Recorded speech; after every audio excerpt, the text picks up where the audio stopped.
నా ఫస్ట్ వచ్చేటప్పటికల్లా ప్రతిపదార్థం మీకు 8 మార్క్స్ ఇస్తాడు. మీరు 8 మార్క్స్ కి 8 మార్క్స్ గెయిన్ చేసుకోవాలి అంటే మీకు ప్రతిపదార్థానికి ఈ సంవత్సరం సిలబస్ లో 2 చాప్టర్స్ ఉన్నాయి. ఒకటి చాణక్య నీతి శాస్త్రం, రెండోది సూక్తి రత్నాన్ని. ఒక్కొక్క దానిలో 4 శ్లోకాలు ఉన్నాయి. ఫస్ట్ చాప్టర్ నుంచి ఒక శ్లోకం కంపల్సరీ ఇస్తాడు, నెక్స్ట్ చాప్టర్ నుంచి ఒకటి ఇస్తాడు. కాబట్టి రెండిట్లో ఏదైనా ఒక చాప్టర్ లో ఉన్న 4 శ్లోకాలని ప్రాపర్లీ ప్రాక్టీస్ చేసుకోండి.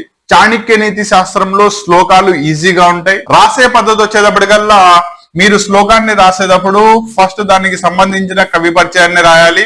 అంటే ఎవరు రాశారు, ఎక్కడి నుంచి గ్రహింపబడింది. రెండోది పద విభజన చేయాలి.